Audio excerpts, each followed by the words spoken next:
오늘 말씀 우리 같이 37절부터 읽었는데 이 37절 말씀은요, 명절 끝날 이렇게 시작을 하고 있습니다. 이 명절은 우리가 다 알고 계시는 것처럼 초막절 명절을 말하는 것이죠.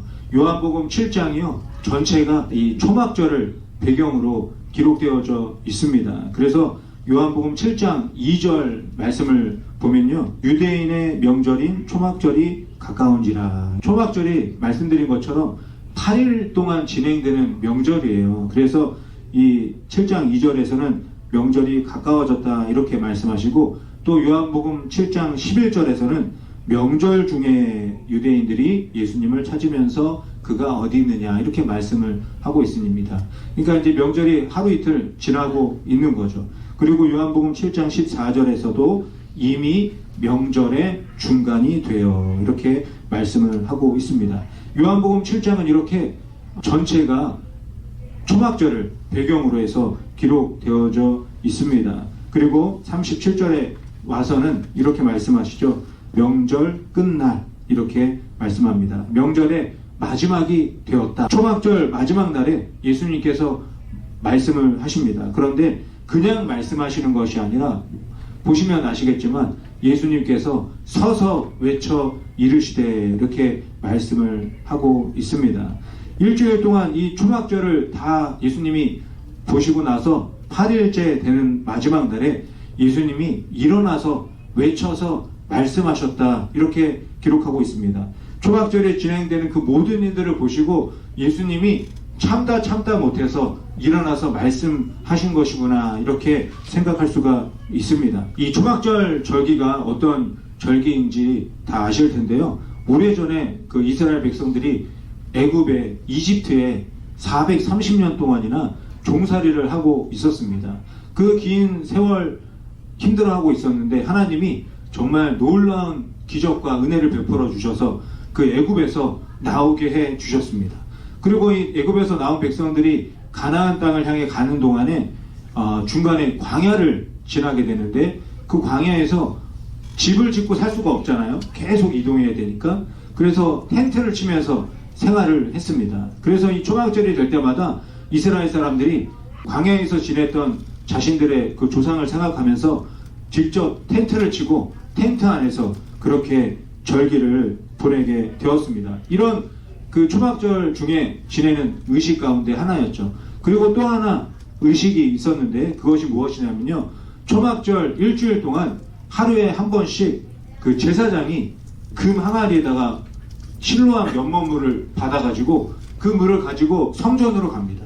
그리고 그 성전에 가서 담아온 물을 제단에다가 이렇게 붓죠.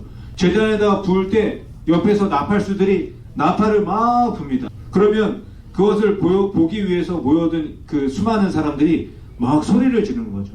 와! 막 이렇게 함성을 지르고 즐거워하고 기뻐합니다. 그런데 이 초막절에 텐트를 짓고 사는 거는 뭐 충분히 이해가 되는데 왜 이런 물을 제단에 붓는 행동을 하는 것일까요?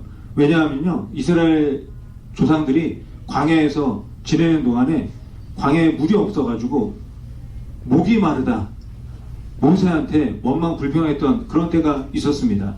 그래서 모세에게 원망 불평하는 그 이야기를 듣고 하나님이 놀라운 은혜를 베풀어 주시죠. 출애굽기 17장 6절에서 말씀을 하는데요. 내가 호렙산에 있는 그 반석 위 거기서 내 앞에 서리니 너는 그 반석을 치라. 그것에서 물이 나오리니 백성이 마시리라. 모세가 이스라엘 장로들의 목전에서 그대로 행하니라. 물이 나올 수 없는 그 돌덩이 반석에서 물이 솟아나는 놀라운 일이 일어나게 되었습니다. 그래서 이스라엘 백성들이 나중에 이 놀라운 일을 기념하기 위해서 제사장이 금 항아리에 물을 담아가지고 제단에 붓는 그런 일을 하게 되는 것이죠. 이스라엘 백성들이 광야에서 지냈던 그 날을 기억하면서 이렇게 초막절 행사를 보내게 되었습니다. 그리고 이 물을 붓는 행위는요, 구약 성경에 나오는 그 많은 선지자들이 예언을 했습니다. 그래서 그 말씀을 따라서 이런 일들을 하는 건데 그 중에서 이사야 12장 2절 3절 말씀을 읽어보겠습니다. 보라, 하나님은 나의 구원이시라. 내가 신뢰하고 두려움이 없으리니 주 야훼는 나의 힘이시며 나의 노래시며 나의 구원이심이라. 그러므로 너희가 기쁨으로 구원의 우물들에서 물을 기르리로다. 이렇게 선지자 이사야가 메시아가 오시면 우물물에서 물을 깃는 그런 기쁨이 솟아나게 될 것이다 예언을 하고 있습니다. 그리고 에스겔 선지자도 예언을 하는데 47장에서 예언을 합니다. 그 중에서 8절과 9절 말씀 읽어보겠습니다. 그가 내게 이르시되 이 물이 동쪽으로 향하여 흘러 아라바로 내려가서 바다에 이르리니 이 흘러내리는 물로 그 바다의 물이 되살아 나리라. 이 강물이 이르는 곳마다 번성하는 모든 생물이 살고 또 고기가 심히 많으리니 이 물이 흘러 들어가므로 바닷물이 되살아나겠고 이 강이 흐르는 각처의 모든 것이 살 것이며. 메시아가 오시면 어떤 일이 일어난다고 선지자들이 말씀하고 있습니까? 생수의 강이 흘러 넘쳐서 모든 만물을 다시 살아나게 하겠다. 다시 살리실 것이다. 이렇게 말씀하고 있습니다. 그래서 이 초막절 제단에 물을 붓는 의식이 선지자들이 예언했던 저 말씀을 근거로 해서 저런 의식을 행하였던 것이죠. 그런데 이 광야의 반석, 물이 솟아났던 그 반석은 누구를 상징하는 것일까요?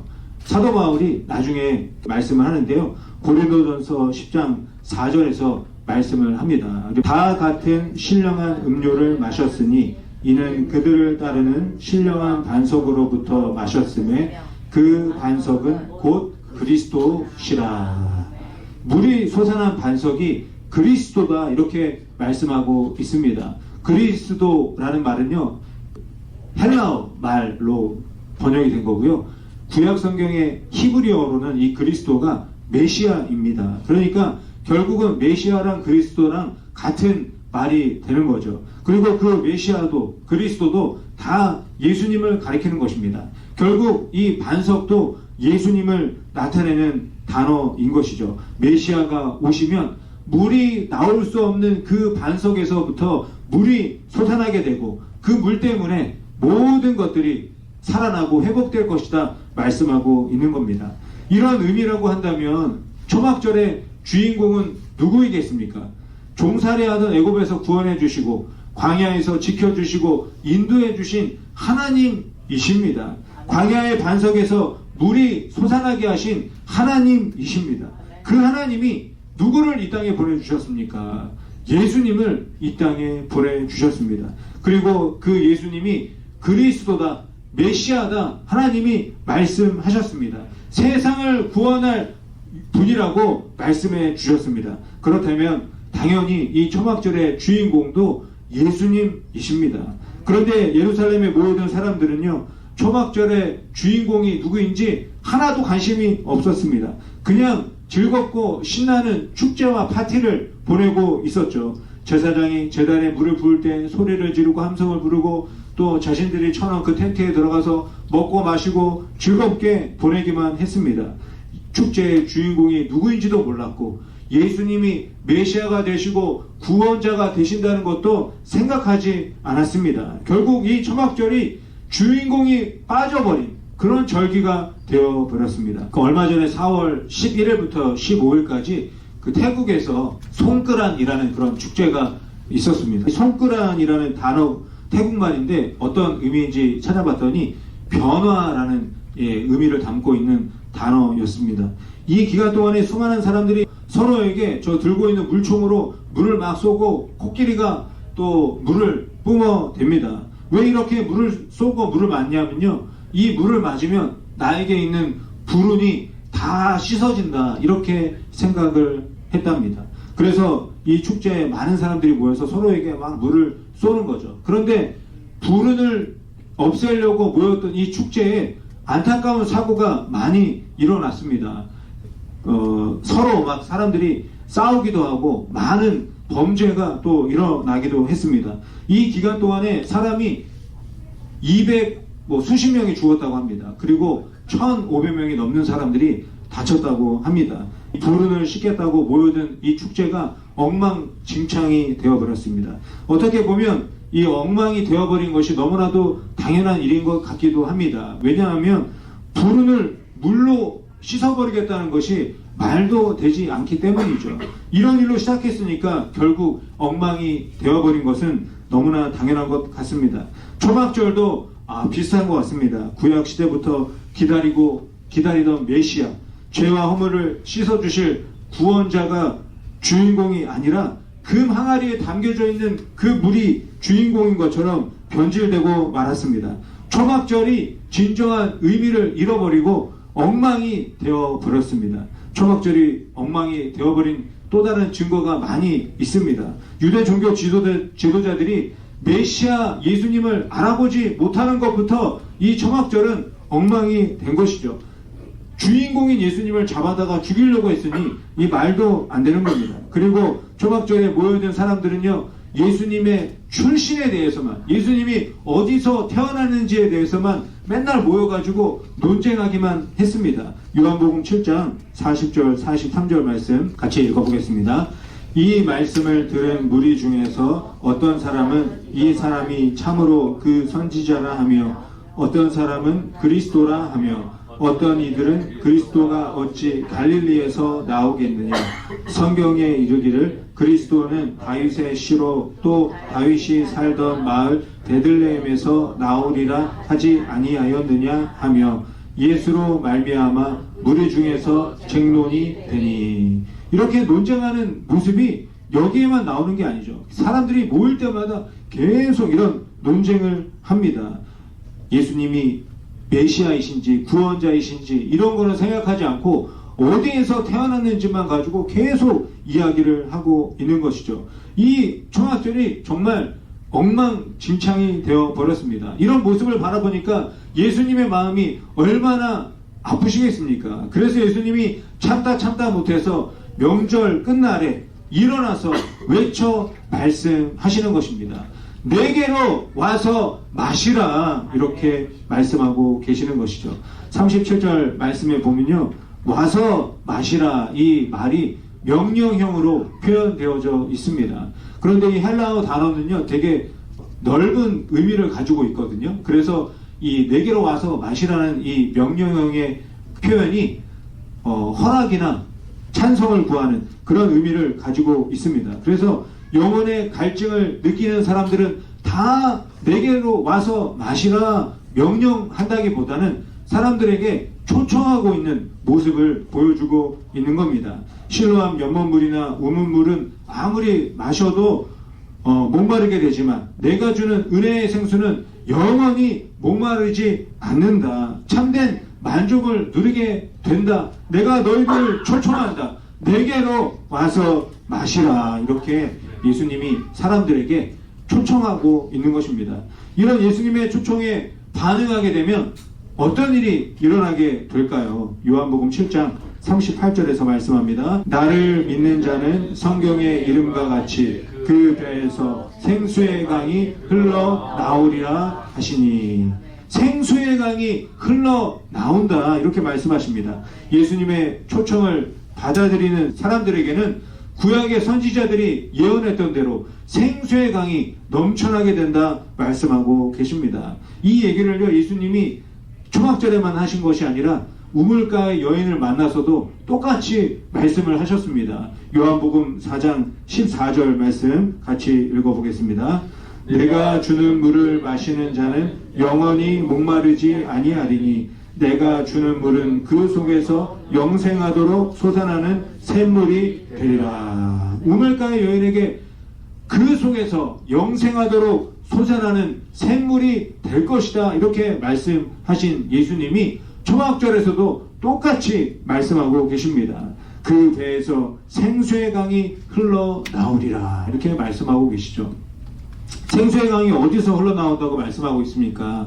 생수의 강이요, 그 배라고 한국말에는 그렇게 적혀 있고요.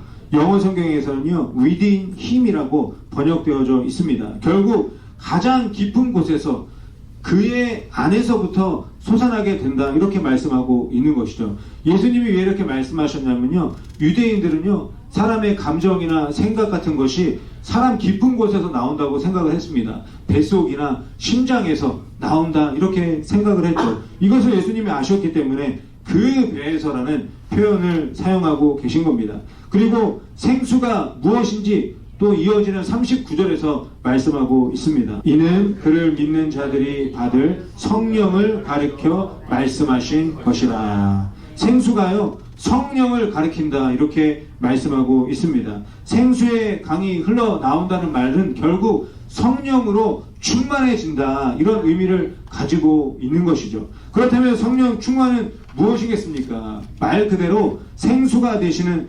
예수님으로 가득 채워지는 것을 말씀하고 있는 것이죠. 생수의 강이 되어주시는 예수님이 내 안에 나와 함께 하신다는 말씀입니다. 결국 내게로 와서 마시라 이 예수님의 말씀은요 생수를 마시면 뱃속으로 물이 들어가듯이 예수님을 믿고 깊은 곳으로 내 안으로 예수님을 받아들여라 이런 의미를 담고 있는 것입니다. 그렇게 되면 영원한 갈증을 영원토록 해결하면서 살게 될 것이다 예수님이 말씀하고 계십니다. 하지만 이 초막절에 모여있는 수많은 사람들은요 이런 일을 경험하지 못했습니다. 그래서 맨날 앉아가지고 논쟁이나 하고 있는 것이죠. 논쟁으로 예수님이 생수라는 것을 알 수 있겠습니까? 이 앞에 생수병이 하나 있는데 다 모여가지고 저걸 마시면 어떻게 될까 논쟁하면 알 수 있겠습니까? 그 물을 마셔야 물을 마시면 목마름이 해결되는구나 알 수 있는 것이죠. 이것처럼 예수님도 저와 여러분에게 말씀하십니다. 나를 먹고 나를 마셔라. 오병이어 기적이 끝난 다음에 예수님이 이렇게 말씀하셨죠. 또 성찬에서도 예수님이 말씀하십니다. 이 잔을 마셔라. 이 떡을 먹어라. 이렇게 말씀하십니다. 예수님이 왜 이렇게 먹고 마시라고 말씀하실까요? 왜냐하면 예수님이 먹고 마시는 것처럼 실제이시라는 것을 알려주기 위한 것입니다. 히브리서 11장 1절 말씀 우리 같이 읽어보겠습니다. 믿음은 바라는 것들의 실상이요 보이지 않는 것들의 증거. 히브리서에서 말씀하고 계시죠. 믿음은 실제다 이렇게 말씀하고 계십니다. 하나님을 향한 믿음, 예수님을 믿는 믿음은 실제라는 겁니다. 비록 예수님이 2000년 전에 십자가에서 죽으시고 하늘나라로 올라가셨지만 성령님이 내 안에서 생수이신 예수님을 지금도 생각나고 기억할 수 있도록 도와주고 계십니다. 말씀을 보고 성경을 읽을 때 예수님이 생각나게 성령님이 도와주십니다. 예배드리고 찬양할 때 예수님을 만날 수 있도록 성령님이 도와주십니다. 우리가 서로 사랑할 때 그 사랑의 모습 속에서 예수님이 나타나도록 성령님이 도와주십니다. 이런 일은 교회에서만 있는 것이 아니죠. 성령님은요 우리가 집에 있을 때에도 직장에서 일을 할 때에도 학교에서 공부를 할 때에도 부엌에서 음식을 만들고 살림을 할 때에도 성령님은 예수님을 기억할 수 있도록 계속해서 저와 여러분을 도와주고 계십니다. 그래서 우리가 예수님을 만나고 그 예수님 때문에 영원히 목마르지 않는 삶을 살도록 인도해 주십니다. 하지만 이 초막절에 모여있던 수많은 사람들은요 실제이신 생수이신 예수님을 경험하지 못했습니다. 아직도 금 항아리만 쳐다보고 있었습니다. 그 안에 담겨져 있는 물을 보면서 소리 지르고 열광했습니다. 그런데 아무리 소리를 지르고 열광을 해도 항아리에 담겨져 있는 물로 사람의 갈증을 해결할 수가 없습니다. 이 해결되지 않는 갈증 때문에 사람들은 매년 절기마다 예루살렘으로 찾아옵니다. 하지만 그때뿐이었습니다. 축제가 다 끝나고 나면 사람들은 너무나 허무하게 생각을 했습니다.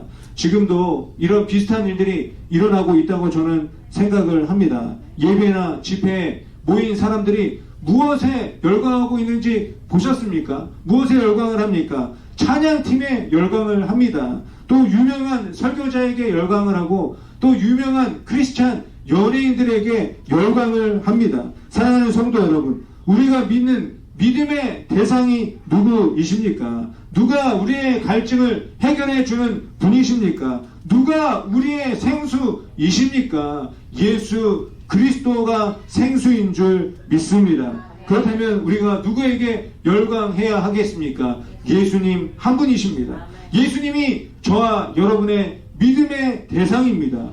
예수님 때문에 열광하고 소리 지르고 찬양하고 기도해야 합니다. 그것이 바로 예배입니다. 정해진 시간에 정해진 순서에 따라서 진행되는 것이 예배가 아니라 하나님이 보내주신 예수님을 높이고 영광을 올려드리는 것이 예배입니다. 예배가 예배될 때, 교회가 교회될 때 하나님이 그 자리에 함께하고 계시고 하나님이 기뻐 받아주시는 것입니다.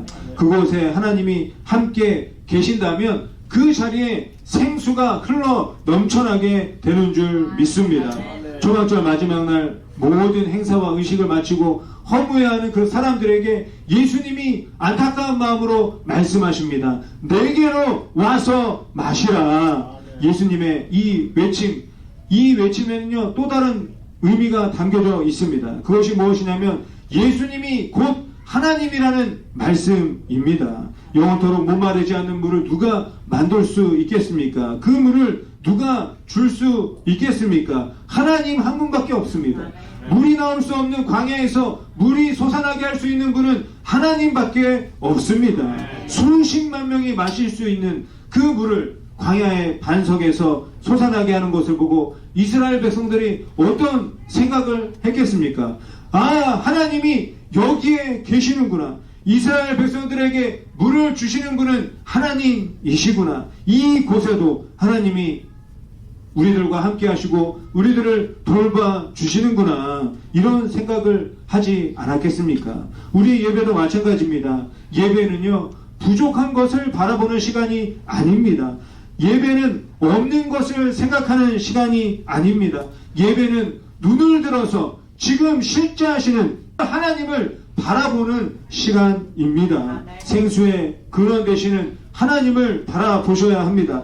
내가 지금 광야처럼 열악한 상황 가운데 있을지라도, 사막처럼 아무것도 없는 상황 가운데 있을지라도 나와 함께 하시는 하나님을 기억하고 나아가면 그 시간이 바로 예배가 되는 것입니다. 살아계신 하나님을 바라보며 예배하기 시작할 때 그 자리에 생수의 강물이 흘러 넘쳐나게 되는 것입니다. 광야에 길이 만들어지고 사막에 꽃이 피어나게 되는 것입니다. 아무것도 없는 광야와 사막에 하나님이 함께 하시면 교회가 되고 예배가 되는 것입니다. 광야 사막에 하나님이 함께 계시면요 아무것도 없는 것이 아니라 모든 것이 충만하게 되는 것입니다. 하나님이 함께 하시면 이 생수의 강물이 발목을 적시고 허리까지 차오르고 머리까지 차고 넘치는 그런 일이 일어나게 된다고 에스겔 선지자가 예언을 합니다. 47장 3절부터 5절 말씀 우리 같이 읽어보겠습니다. 그 사람이 손에 줄을 잡고 동쪽으로 나아가며 천척을 측량한 후에 내게 그 물을 건너게 하시니 물이 발목에 오르더니 다시 천척을 측량하고 내게 물을 건너게 하시니 물이 무릎에 오르고 다시 천척을 측량하고 내게 물을 건너게 하시니 물이 허리에 오르고 다시 천척을 측량하시니 물이 내가 건너지 못할 강이 된지라. 그 물이 가득하여 헤엄칠 만한 물이요 사람이 능히 건너지 못할 강이더라. 하나님이 부어주시는 이 생수의 강물은요 수십만 명을 목마르지 않게 할 뿐만이 아니라 수많은 사람들을 차고 넘쳐 흘러가게 될 것이다 예언하고 있습니다. 초막절 별개 행사에는요 수많은 사람들이 있었고 제사장들이 있었습니다. 수많은 악기가 있었습니다. 끊이지 않는 함성 소리도 있었습니다. 그런데 거기에 하나님이 계시지 않았습니다. 그러니 사람들이 그 갈증을 해결할 수가 없었던 것이죠. 예배와 교회도 마찬가지입니다. 설교자와 찬양팀과 악기와 조명과 시설이 다 있어도 하나님이 함께 하시지 않는다면 그곳은 물 한 모금 마실 수 없는 사막이나 광야가 되어버리는 것입니다. 사랑하는 성도 여러분, 무엇에 열광하십니까? 무엇을 갈망하고 무엇을 기대하고 이 주일 예배에 나오셨습니까? 나와 함께하기 위해 이 땅에 오신 하나님, 죄와 사망에서 나를 건져주신 하나님, 죄인에서 의인으로 변화시켜주신 하나님, 우리가 그 하나님을 열광하며 하나님 때문에 소리 지르고 하나님 때문에 찬양하는 저와 여러분이 되셔야 할 줄 믿습니다. 지금도 저와 여러분을 초대하고 계십니다. 내게로 와서 마시라. 하나님이 저와 여러분을 만나기 위해서 예수님으로 오신 겁니다. 하나님이 예수님으로 오셨습니다. 저와 여러분이 하나님을 만나면 그곳이 바로 교회입니다. 저와 여러분이 하나님을 만나면 그 시간이 바로 예배입니다. 사랑하는 성도 여러분, 우리가 엉뚱한 곳에 한눈을 파면요, 주인공이신 하나님을 볼 수가 없습니다. 하나님을 바라보기 위해서는요, 우리가 그 어떤 것보다, 그 누구보다도 하나님을 사랑해야 합니다. 하나님을 사랑해야 내게로 와서 마시라는 이 간절한 사랑의 음성을 듣고 그 초청에 응답할 수가 있습니다. 사랑하는 성도 여러분, 하나님 한 분만으로 만족하시기 바랍니다. 하나님 한 분만으로 기뻐하시기 바랍니다. 하나님 한 분만으로 감사하시기 바랍니다. 하나님 한 분만으로 손에 높여 찬양하고 하나님 한 분만 예배하시기 바랍니다. 그 이유가 무엇입니까? 하나님은 지금도 실제하시기 때문입니다. 영원한 생수가 되어주시기 때문입니다. 나를 만나기 위해서 이 땅에 오신 그 예수님이 지금도 간절한 마음으로 초청하고 계십니다. 내게로 와서 마시라. 내게로 와서 마시라. 이 예수님의 초청에 지금 응답하시기 바랍니다. 예수님, 내가 가서 마시겠습니다. 예수님, 내 안으로 모셔드리겠습니다. 예수님, 나와 함께 주시옵소서. 응답하시기 바랍니다. 그러면 예수님이 저와 여러분의 생수가 되어주시고 영원한 갈증을 해결해 주실 줄 믿습니다. 영원토록 목마르지 않는 시원한 생수가 되시는 예수님과 함께 풍성한 삶을 살아가는 저와 여러분이 되시기를 예수님의 이름으로 간절히 축원드립니다.